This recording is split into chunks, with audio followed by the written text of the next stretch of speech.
Hello guys! Hello Sagittarius! Welcome dito sa aking channel, Kapalaran 888 Sagittarius. Alamin natin kung anong messages, vibration, gabay, energy, para sa lahat. Ito ay Money Career Financial Reading March 2024. Okay, one more guys. Okay. Sagittarius, prosperity, willpower, dreams, well-being, and lighten your load. Okay, Sagittarius. Sinasabi ng Barasir dito na siguro masyado kang nai-stress sa sitwasyon mo sa pera. Na medyo napapabayaan mo na siguro yung health mo. Okay? So, dito sa buwan ng Marso, sa usaping financial, sinasabi ng barahan na siguro ang dami-dami mong mga ino-overthink, diba? Ina-analyze, hindi ka makatulog sa gabi dahil sa pera. Huwag ka daw masyadong nakafocus dyan sa mga iniisip mo na yan. Dapat, ang kailangan mong bigyan ng pansin is yung well-being mo. Lalo na kung nararamdaman mong pumapayat ka, hindi ka makatulog sa gabi, hindi ka makakain. Dito sa barahang to, sinasabi na prioritize your health, hindi lang yung financial. Yung willpower na to, is sinasabi na hanggat na hindi mo binibitawan yung pangarap mo, di ba? Makukuha mo pa rin yung prosperity. Okay? So, right timing yan. Right timing, right energy, 'di ba? So, isipin mo, what if dumating na yung time na eto na talaga yung time na matutupad mo yung pangarap mo. Kaso naman yung health mo is sobrang mahina ka na. So, anong mangyayari? Wala pa, useless pa rin 'yon. 'Di ba? So, dito sa barahang to, sinasabi na huwag tayong masyadong overworking. Huwag tayo masyadong overanalyzing, hindi na natutulog sa gabi dahil sa sobrang pag-iisip and sinasacrifice na yung health dahil useless yung dreams mo kung katawan mo yung sumuko. Okay? Ang prosperity, yung blessings, yung good fortune, good luck, nandyan lang yan. Okay, nandyan sa paligid mo. Anytime pwede yan magkaroon ng magpo-flourish yan. Pero yung physical health mo, since yan yung puhunan mo, kailangan mo siyang bigyan ng pansin. Okay?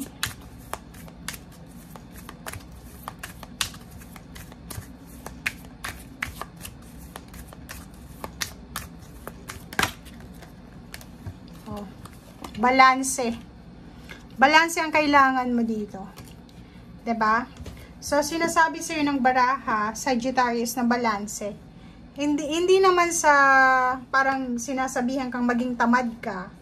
Pero, ang sabi sa'yo ng baraha, balance.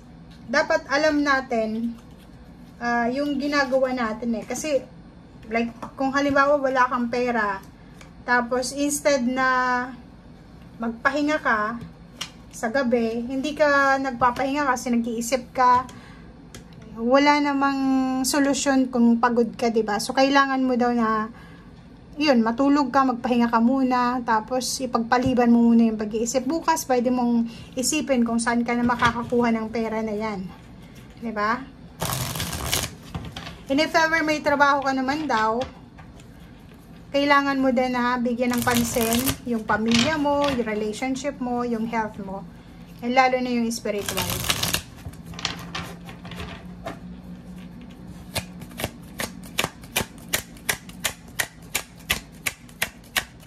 Kakaloka yung reading mo.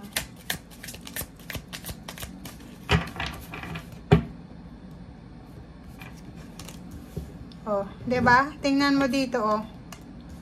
Kung naghihintay ka ng victory, success, or naghihintay ka ng for example, empowerment, hindi naman sa sinasabi ng baraha na sumuko ka. Pero sinasabi ng baraha sa'yo dito na kailangan natin ng balanse. Okay? If unemployed ka na, matagal ka nang unemployed, syempre, ang kailangan mo dito is magsumikap ka. trabahuin mo yung kung ano yung present na trabaho mo sa ngayon, or matagal ka na unemployed, or nakahanap ka ng trabaho, ibigay mo na yung 101% mo na effort dito. Diba? So, parang ganon. Okay, so sinasabi ng baraha sa'yo dito na maraming choices, maraming options ka na posibleng mahahawakan. So, kailangan mo lang na maging matalino, kailangan mo lang na maging wise, and prioritize yung pahinga.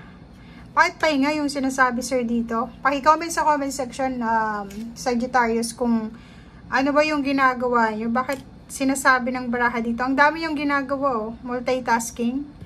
Parang nagtatrabaho ka sa umaga, sa gabi, nag-aalaga ng pamilya, ng anak. May anak ka ba? Nako. Okay? So, dito din sa barahang ito, sinasabi na kailangan mo daw mag-ipon ng pera. Or nakikita natin dito na isa sa dahilan kung bakit gusto mong mag-double time, kasi nag-iipon ka. Okay? Pwede yung iba sa inyo dito, nag-iipon kayo ng pera dahil may travel kayong gustong puntahan, or may travel kayong gagawin. Pwedeng nasa long distance relationship ka. So, double time para makaipon ng pera, para mapuntahan mo na yung karelasyon mo or yung pamilya mo siguro. So, paki-comment sa comment section. Oh, yun ang rason mo dito eh, 'di ba? Ang rason mo is kayod ng kayod para mahawakan yung pera, para makapag-save ng pera, para makalipat ng bahay, para makaalis, para makapunta ka na doon sa lugar na mas tahimik. Or nakikita natin dito na tama naman to. Tama naman yung ginagawa mo dito na, oy, kailangan kong magtrabaho, kailangan kong kumita ng malaki, kailangan kong tuparin tong pangarap ko para pagtanda ko, or para pag-retired na ako, may ipon ako. Pero, ang sinasabi ng barase dito, balanse. Balanse ang kailangan mo. Huwag mong isipin yung pagtanda.